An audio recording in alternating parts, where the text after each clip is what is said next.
yatawassatu bainal jahri wal israri, dan dibatasi bersuara bainal jahri di antara keras wal israri dan kecil, fin nawafili pada segala sunat mutlak lailan pada malam hari. Jadi jikalau kita salat sunat mutlak pada malam hari, sunat bersuara di atas kecil, di bawah keras. Artinya suara yang pertengahan, bukan suara keras, bukan suara kecil. Yang sedang-sedang saja. Wa sunnah limunfaridin wa imamin wa ma'mumin takbirun fi kulli hafdin wa raf'in li itiba'in.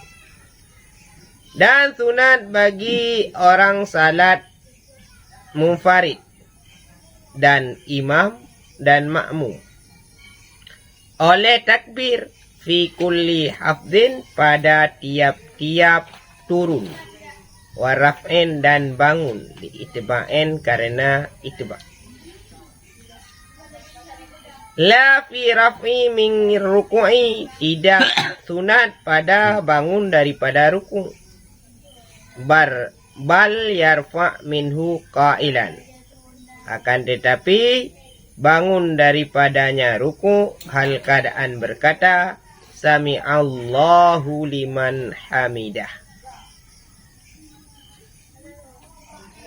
Jadi sunat bagi orang yang salat sendiri dan imam dan makmum, baik imam, baik makmum ataupun orang yang salat sendiri, sunat mengucapkan takbir di saat berpindah rukun daripada berdiri kepada turun.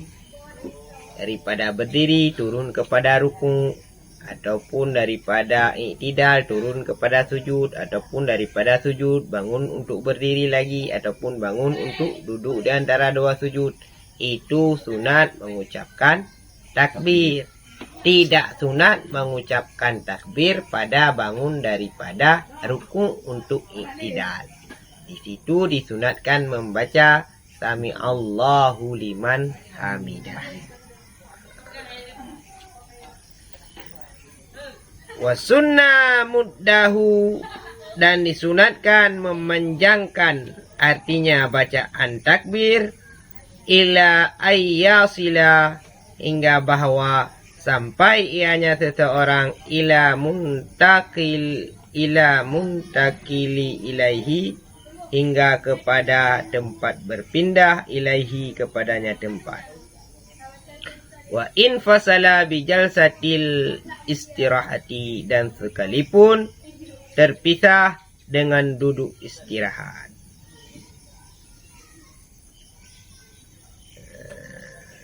Jadi sunat memanjangkan lafaz takbir hingga kita sampai kepada batasan akhir daripada perpindahan yang kita lakukan.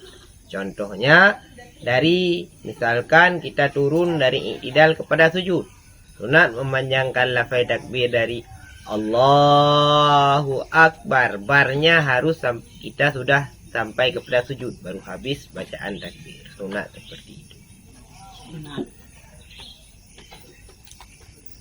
Seperti demikian juga sunat memanjangkan takbir walaupun dipisahkan oleh duduk istirahat.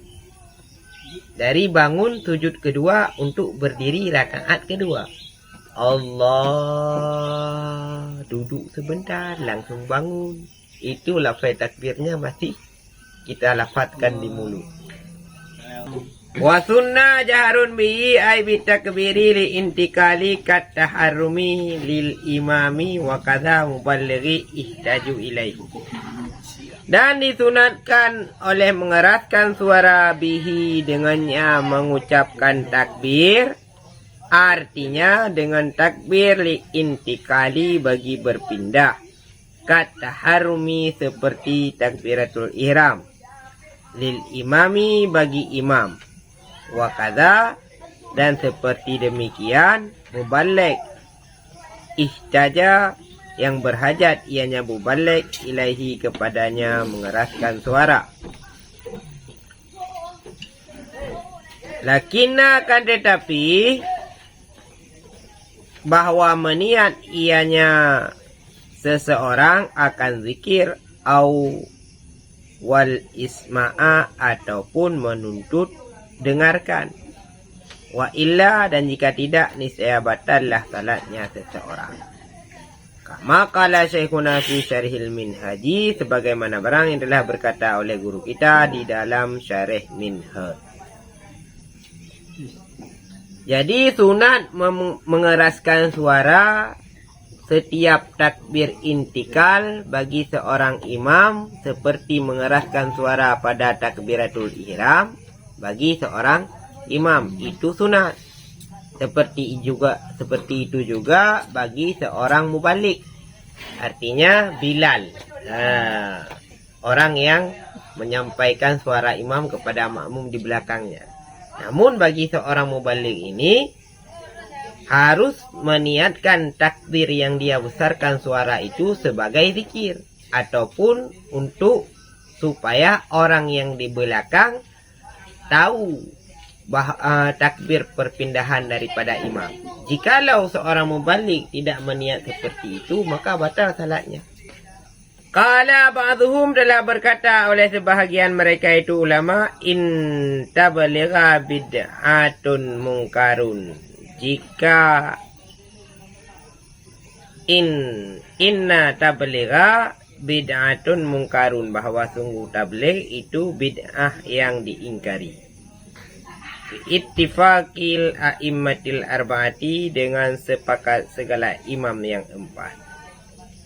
Haitsu balagha ma'mumaini sautul imami, sekira-kira menyampaikan oleh segala makmum akan suara imam.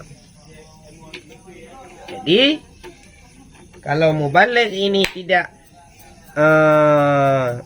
meniat zikir ataupun menuntut dengar kepada makmum yang lain, maka dia batal salat. Karena menyampaikan suara yang besar di dalam salat itu bid'ah yang diingkari. Itu sepakat empat imam. Wa kuriha ay jaharu bihi li ghairihi min mufarridin wa ma'mumin, dan makruh artinya makruh membesarkan suara li ghairihi bagi selainnya salat, min mufarridin daripada orang yang salat sendiri dan makmum. Jadi membesarkan suara pada selain tempat yang disunatkan membesarkan suara hukumnya makruh.